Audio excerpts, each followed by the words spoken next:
because I think 2024 is going to be a great year or a flat year. It may not go backwards, but I think that it's going to, it could go one of two ways. Hey everyone, welcome to Private Club Radio, your industry source for news, updates, trends, conversations, all things private club, country club, city club, golf club, yacht club, all the clubs related, from marketing and branding, communications, leadership, management, food and beverage, governance. We got you covered here. I'm your host, Denny Corby. Thank you all so much for being here. If you want to stay up to date on all the episodes and all the content that we're putting out, sometimes it's often more than one episode a week, make sure you sign up for our newsletter. There's no spam. There's no anything. One weekly email wraps up everything we have coming out and what has came out. So head on over privateclubradio.com, straight up on top. You know what to do. Name and email. We got you covered. This episode, I get to talk with Ed Shanaphy from Beyond the from Beyond the Baselines Consulting and Management Group, and Beyond the Baselines podcast. A great industry resource, a great podcast for the club world. And this episode is fun. We have a good chat. We talk about, how outsourcing can be an effective strategy for managing and operating tennis clubs, and allowing for, specialized expertise and increased focus on the member services. He's lived both here and over in Europe. So we talk about the similarities and the differences in club management between the UK and the US.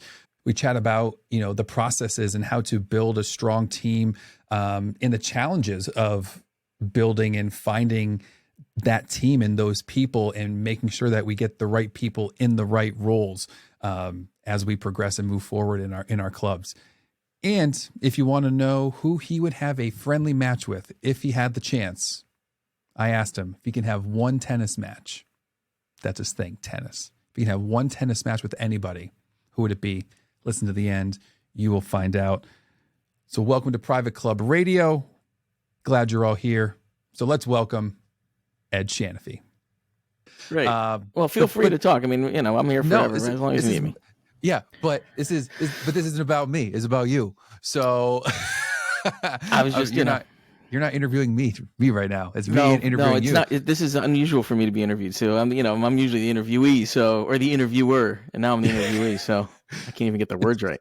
It's like we're each trying to do to each other it's like you're trying to interview me, but then I see what you're doing, then I'm trying to flip it. It's gonna either be the best or worst episode ever. So number 344, whatever you're at, this is the last one. Here we go. It just goes silent after. Yeah. It's just done. The next episode is like, this is Gabe. Not sure how I got the show back, but it's. I hope you have a good editor. All right, so we have Mr. Ed Shanaphy. I said that right? Correct. Shanaphy. Okay. Well done. It's one of those, I knew how it's supposed to sound, but always at the last minute, my brain goes, I think we're going to switch it back. So, but you have Beyond the Baselines podcast, a man of many talents, worked in marketing over in Europe, went to Duke, London School of Business, School of Economics. Don't want to mess up the creds. Okay. Club professional, funny man, works everywhere from the floor to main seats. We tried to record a few days ago and it just didn't work, and he's on the floor of a hotel. It was just a funny moment. I guess you had to be there. I'm going to keep that in. I'm not going to edit it out. But I'm happy to have you on. I'm very happy to have Denny. you on. Thank you so much. Really pleasure. It's a pleasure to be here, and I'm glad I'm better prepared today. And I'm at home in the comfort of my home, and not on the road trying to do retail for 4 clubs in the summer. So thanks for having me back, and I apologize for the first strike. All good. If that's the worst thing that happens, it's the best thing that happens. I don't know that. My mom always told me, don't be late for a date. Don't miss anything on your calendar. And I was intent not to miss it. So I did the college. Appreciate you. So rapid fire in less than 3 minutes. Mm-hmm. Who's Ed Shanaphy? Grew up in New York State on a dirt road, lots of horses. And my roots to the club started then. My parents joined the club when I was 7. They joined Wakabuck Country Club. It was my first job. I was rolling Wakaba? courts. Wakabuck, good Indian name. Wakabuck. I Yep, like that. Wakabuck, and rolled courts there when I was 14. Started teaching little kids when I was 15, and then taught right through college tennis. Taught tennis and learned from some of the best. Gary Squires up there in New Canaan and Greenwich, Connecticut, Greenwich Field Club, Greenwich Country Club, and Round Hill with Hugh Underhill. And then I went to college. Well, I was in college, taught all through the summers in college, and then I went to grad school in London. Never came home for 20 years. Lived over there. Kind of got into advertising and marketing on a global scale. Ran a $20 million company. We had offices in Sydney, Ireland, London, and one night it was really rough on the English Channel sailing with my wife, and I said, "Hey, honey, we don't have to be sailing in these wild winds of the English Channel." And she goes, "Oh, we can move, to Cornwall." I said, "How about further west? How about Florida?" And so in 2007, we started the process of a green card and moved here in December of 2007. And she turned to me and she said, "What are you going to do?" I said, "Well, I'm selling the company. I'm not there in London anymore, so let's sell it." And luckily, the local club here said, "Hey, Ed, we're here. You're in town. You want to teach tennis again?" And I said, "Career number 2. Here we go." So I started teaching tennis, just taught a camp for a couple weeks. And then, believe it or not, they hired me full time. Little did they know. And now I'm a member of that club, which is really a great story. At Quail Valley, I worked for Kevin Given there. He's one of the best in the business as a general manager. Sam Garcia, director of tennis, great guy. Was there for almost 5 years. And then I got basically just tapped on the shoulder and said, "Ed, Edgartown Yacht Club, you want to come work for us?" I said, "I didn't apply for a job." And they said, "Well, you got it." I said, "What job?" And so I went up to Edgartown seasonally, and then ended up at Jupiter Island Club down in Hobe Sound in the winters. And now I'm still in the tennis in the summers, director of tennis at Sippican Tennis Club in Marion, Massachusetts on the South Coast. That's But awesome. in the winters now, I run this Beyond the Baselines consultancy, and we manage 4 clubs. Yeah, and Vero Beach. you were telling me about that. Tell me more about that. That is fascinating because I haven't heard about this. This is cool. This is a trend in the industry, and I'm glad you're letting me talk about it. Is a lot of clubs, not a lot, but some are what they're doing is they're outsourcing their tennis or their food and beverage to catering firms. And so the first club that did it really was the club I'm at in Massachusetts. They basically just said, "Ed, we do not want to be involved in anything tennis. You run it. You employ. You cover all the liability. You get the workers' comp. You do everything. You buy the balls. You buy the carts. You do the demos. You own the shop. Everything. 100%. Just take it all." I mean, they don't. They basically talk to me once a month at a board meeting. That's it. And I love that because I love running businesses. That's what I did in London.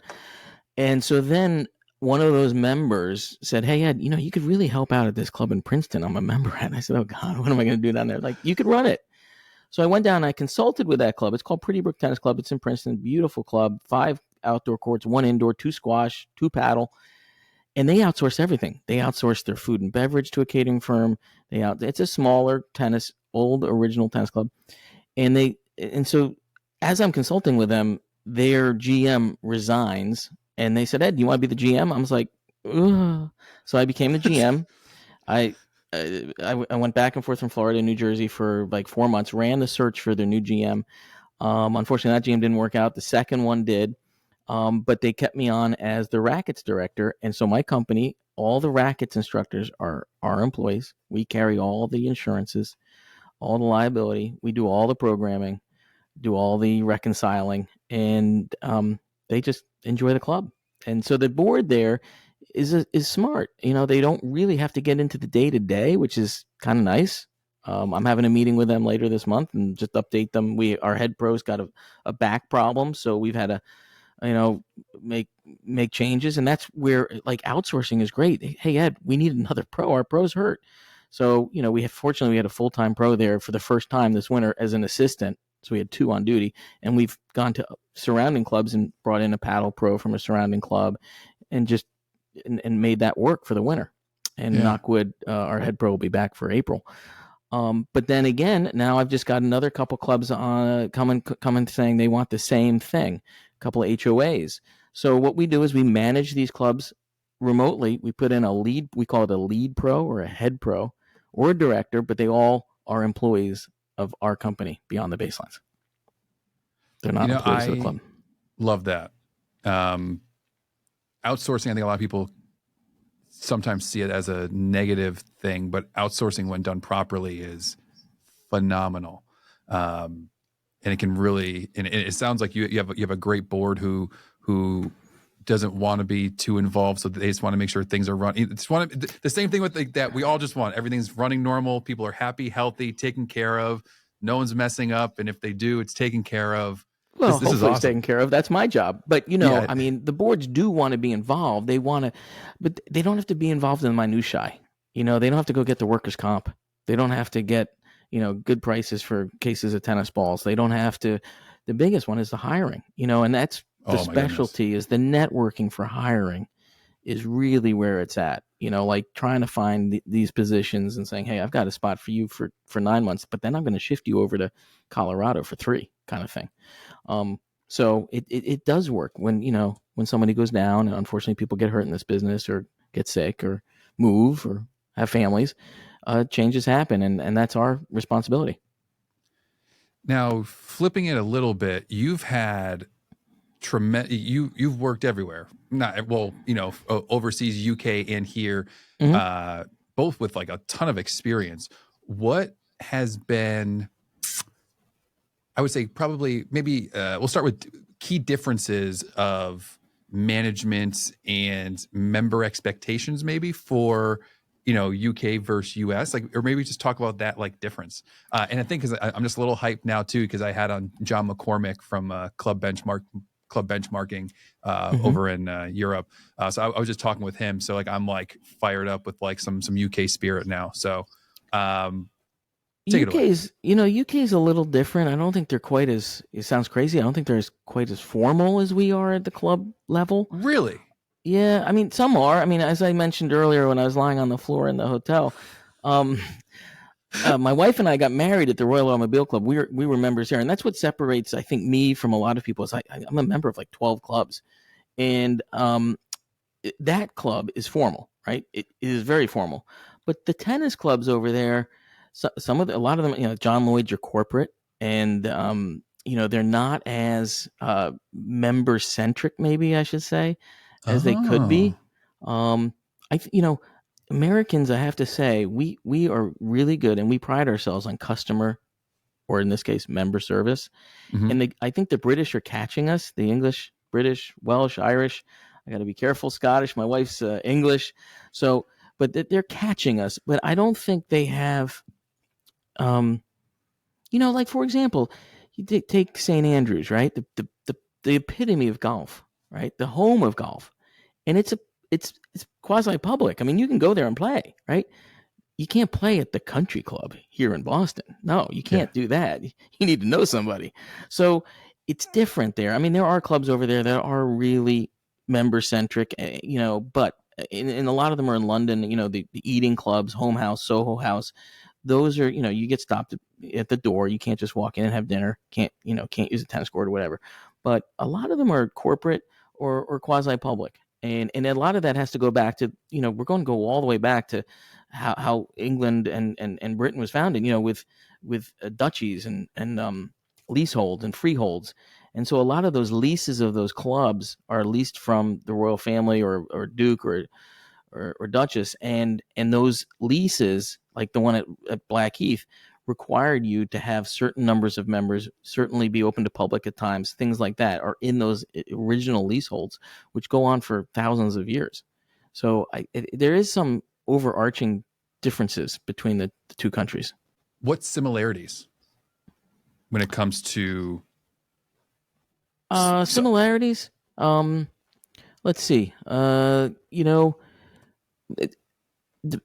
To be around a social, to be around a social network. I think that's what clubs were founded about, right? For.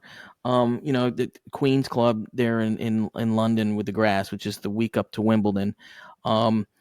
It's a social tournament. I mean, the players are walking through the bar to get to the green room to get to their locker room, and the members, they'll watch a lot of tennis, but then they're in the back bar, having fun, having their pims.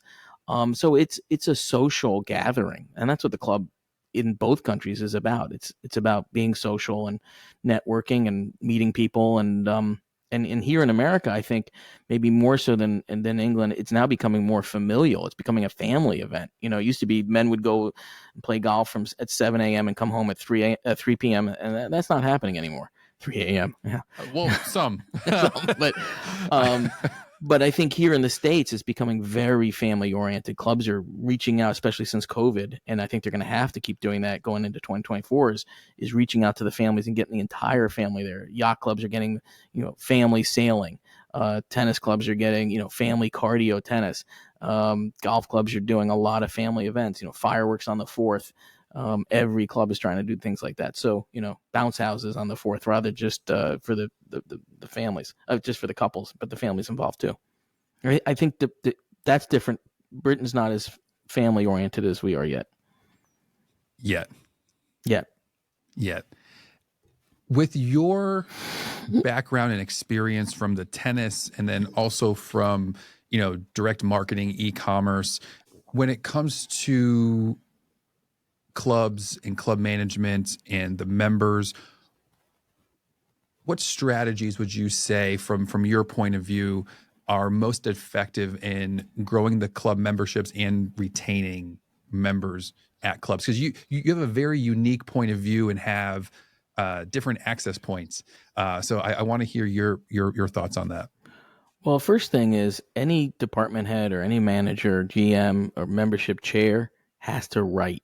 You have to write. You got, everyone's talking about AI, but you got to give AI you got to feed it good info before you get some info back. So I think writing is really important, and that can take any sense of any direction. So to keep, it's a 3-pronged question there, Danny. That's a tough one because you asked about getting new members, retaining members, and that's 2 different things right there. But in general, what I would say is that to get new members, you've got to look at it as a branding exercise. You've got to brand the club. I mean, you said it earlier, TCC. Well, anybody in our business may know that, but somebody on the street of Back Bay where you went to school may not know what TCC means. So you've got to get the logo going. You've got to get out in the news. You've got to get the PR releases to get new folks in, right? So that's a branding exercise, and that's writing, PR writing, right? For member retention and getting them to use the club, which is what it's about. If someone's not using their club, they're not going to renew, right? That's basically it. So to get them and their families using the club, again, it's writing, it's communicating. And so, for example, that could be a 3-pronged attack right there. Texting, I think, is prevalent now. Any club we go to, really, we start a Google Voice text.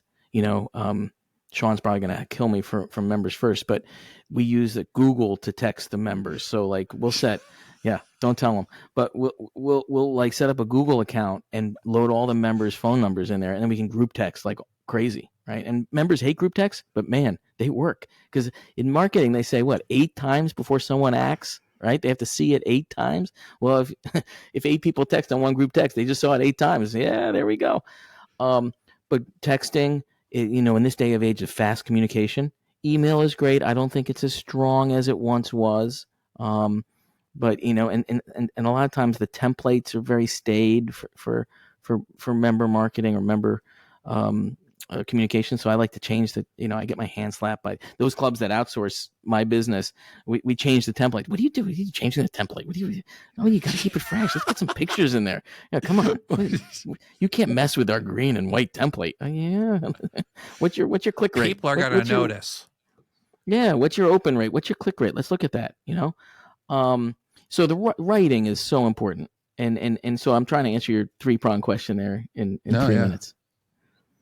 Well, I didn't give you three minutes. You put that limitation on there yourself. Sorry, 3 minutes was for the first question. Your background. Sorry, 3 minutes. I got 3 minutes in my head. Yeah, it could have been.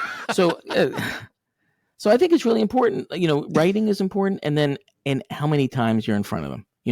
Through, and it's got to be from every attack. Instagram is for the younger folks, for the families, for the kids. All the way through to Facebook. You got to have a Facebook group. Got it. And I've been doing some podcasts where people are saying they're putting stuff on LinkedIn. Hey, LinkedIn works. That's huge. It's huge. LinkedIn is big. That's a big opportunity. Big opportunity.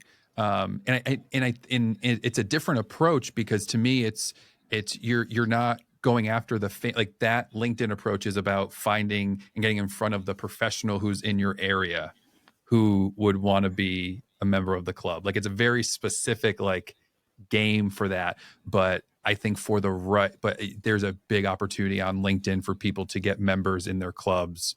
And staff. See, what I'm seeing a lot of on LinkedIn is a GM will say, "Hey, the food and beverage just today, food and beverage staff killed it last night at the Valentine's dinner," and they've got pictures. And as someone maybe an assistant clubhouse manager looking through LinkedIn, "Hey, I'd like to work there. That looks great," So I think it's important for staff as well. We have to remember that every communication is probably read by staff members if that staff member is good.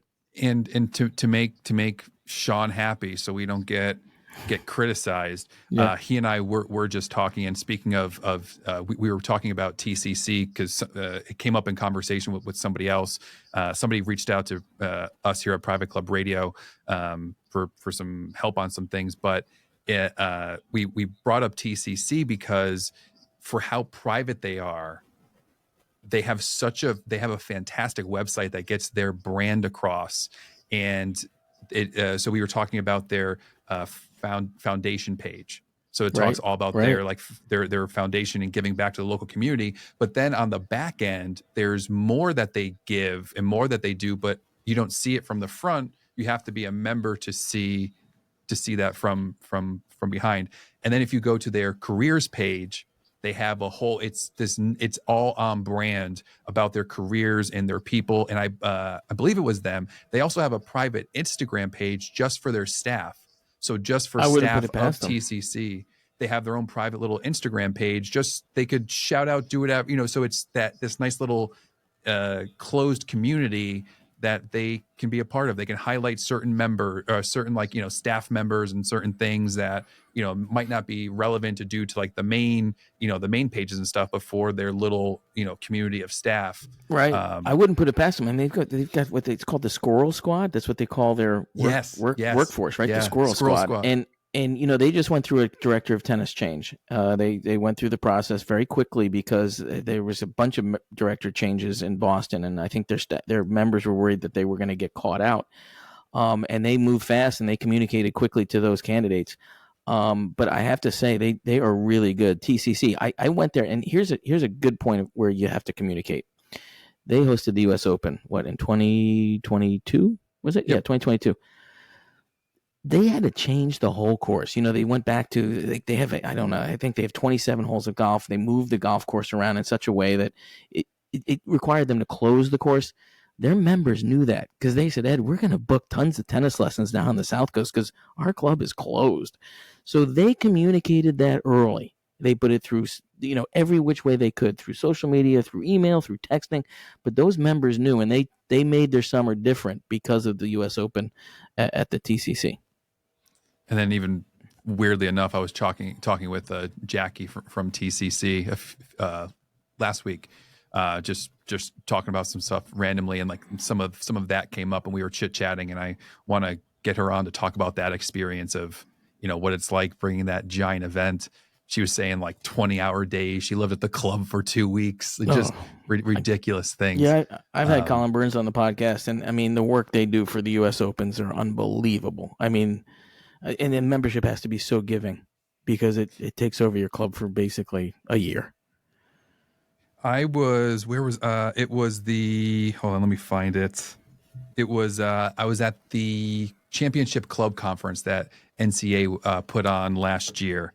Let me see if I can find it. But I just have notes from Colin's talk, because he was talking about, that whole, when he was doing the championship, and then, the pandemic, and just how that just affected everything. Wild. The stories and the things that, even though wild stuff is going to happen and you're not going to expect it, but just like the unexpected things that came up, like how you can never anticipate that. Yeah. And they were so lucky to have him. Oh my God. They were lucky, because if you had a slightly less experienced club manager in that role during COVID, it would have failed. But he did. Done. Yeah, done. Unbelievable. He's the best. He's one of the best, one of the best, and just unbelievably gracious with his time as well, and mentoring and being part of this industry. Yeah, he's yeah, and what he's done to help Max Orland with that whole thing is what. Yeah, he's an absolute animal. Yeah. One of my favorite questions to ask, and it's you can take it as however many parts you want. You can answer it Yep. however you would like, since you will challenge me on it.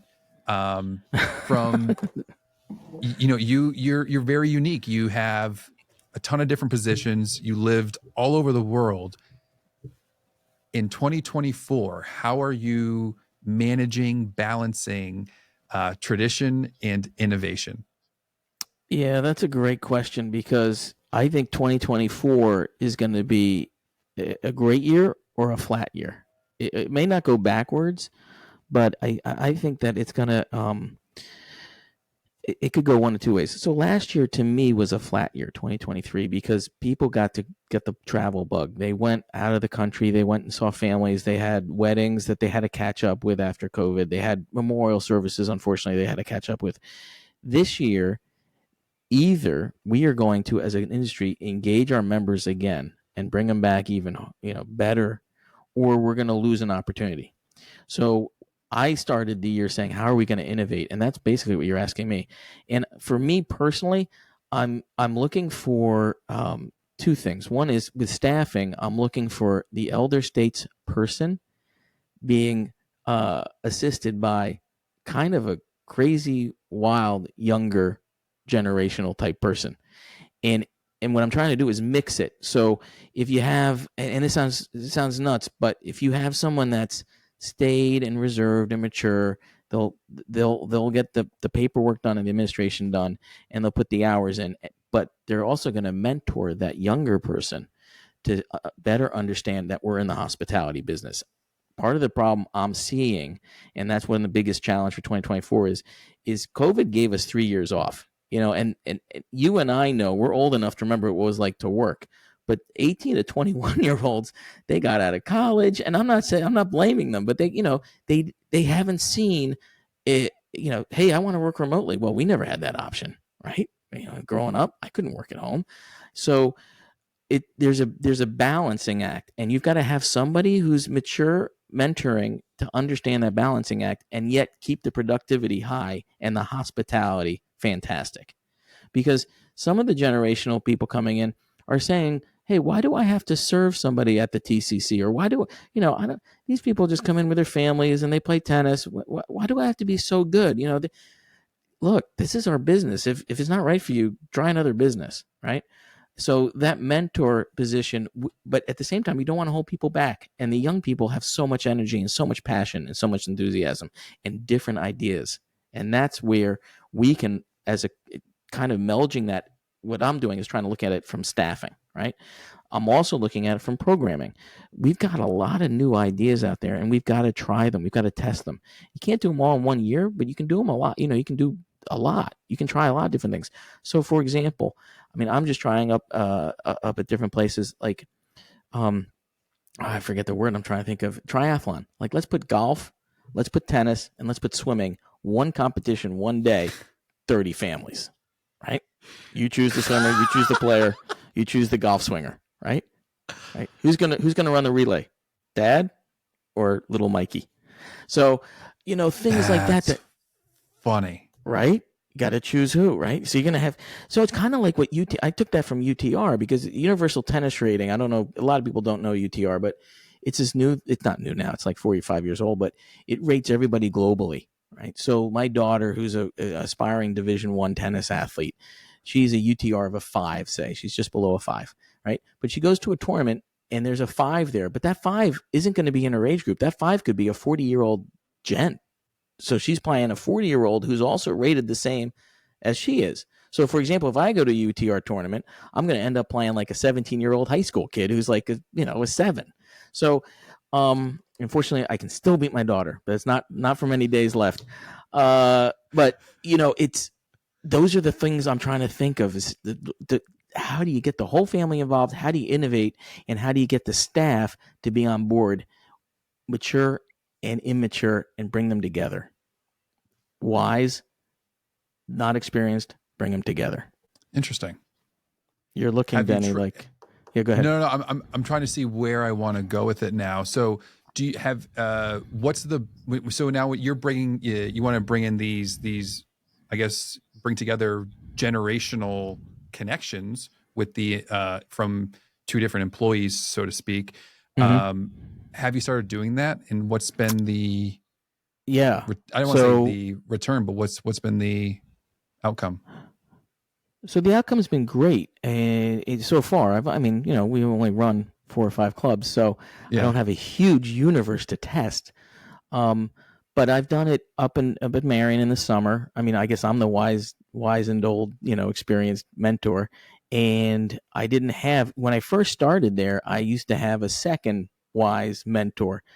I haven't had that in the last 3 years. I've had all 18 to 21-year-olds, mostly Europeans or Latin Americans working. And boy, we have our differences, but one's working for me here in the winter now. She worked for me 2 summers ago up in Massachusetts, and now she's down here in Florida. And the change since her first day of work for me is insane. It's she's just so much better a club employee and understands how to greet members. And her first day with me, she cried. A member got under her skin. She said, "I can't understand Oh, you. You talk too fast. These are college drills, not club drills." She came into my office crying, and I said, She said she was going to quit. Second day she came in, she was still teary. I said, "Hang on. This is a long road. Your second day." And now, I mean, she's the most popular pro here, and people love her. And they're like, Ed, where'd you find her?" I said, "She worked for me 2 years ago, and I brought her down here, after 2 years."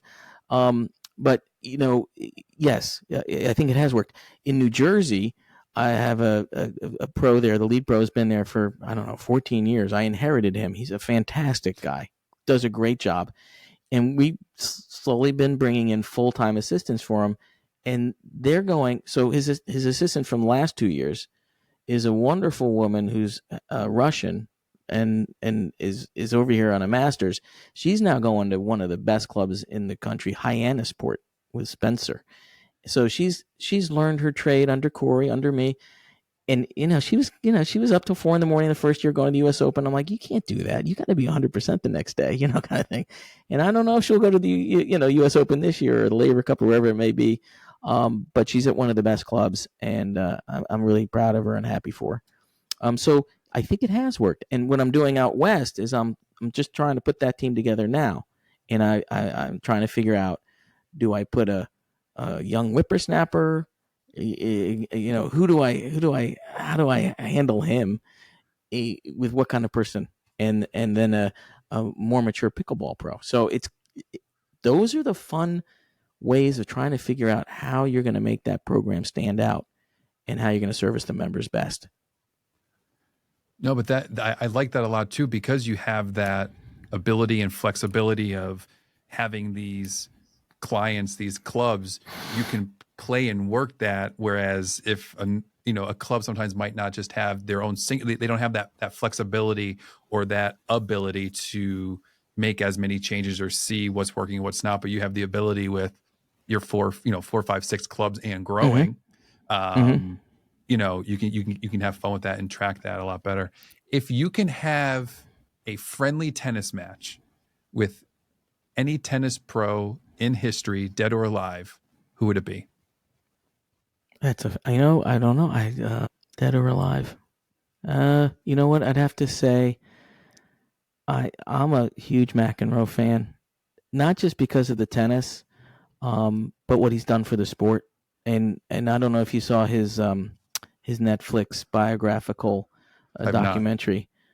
Go watch it. It paints you don't know Mac until you know Mac, and I've never met him, but I know several really close friends of his, and he's just an interesting character. He's so smart. I just love to have dinner with him because I think it's and he just says it as it is. I mean, I'm watching a tennis match, and I'll be like, "Hey, how is he getting away with that?" And with that, before I even have the thought, McEnroe's going, "What the? How did he get away with that?" Or how did he hit that backhander? He's just so on top of it, and so I'd say Johnny Mac. Yep. Johnny Mac. And out of all your travels, has there been a a club or a facility that has stood out to you the most? I'll give you one in each country. The country club for the U.S. Open was phenomenal. It was so special a place. I really enjoyed being there on the last day when Fitzy won it, and seeing it from the inside. I was one of the VIPs. It was fantastic, and it's rare that you get cool. into those kind of clubs. Yeah. And I will thank he knows who he is. I'll thank who invited me. Second, on the other side of the coin in the UK, I think everyone will say Wimbledon, for tennis. The Queen's Club is a special place. The stadium court is so intimate. I served there as I was an ATP chair umpire, and I served there as a lines person, my first tournament ever. And the lines people shared dressing rooms with the players. And so I was showered, changing, and Edberg dropped his Rolex watch into my bag. I was a student at the time, and he's like, I think I dropped my Rolex into here. It's just a special place. Really history. Again, that they have more history over there than we do. They're older. We're only 250 years old. But the history, the tradition, the grass, and the intimacy of that club is really spectacular. Thank you so much for being on the show. Oh, thank you so much, Danny. Thank you for all you're doing for our industry. Please. Every week. I love tuning in, and you have great guests, and they're from every little different part of the industry. And thank you for asking me. I'm truly honored. You are more than welcome anytime. We had a blast. I know we can. It's one of those. I know we can just keep going and going and going, and then it's going to be even a bigger nightmare to edit. So, so I was like, let me just stop here. We could always come back again. I hope you have a laugh editing it, because that's the best part. Is if you can laugh when you're editing, it's great. Oh, there's been a few times Michelle's like, "What are you listening to?" I was like, "My podcast." Like, because it's been like a funny moment. Like I forget somebody said something. It just cracks me up. But thank you, sir. You're welcome. Most welcome. Thank you. Hope you all enjoyed that episode. If you did, you know what we want you to do. Share it, like it, blast it out, reshare it. Your support means the absolute world. If you have not done so already, or if you are not, make sure you listen to Ed's podcast, Beyond the Baselines. Great show, great content. So that's it. Hope you all enjoyed it. I'm your host, Denny Corby. Until next time, catch you on the floppity flip.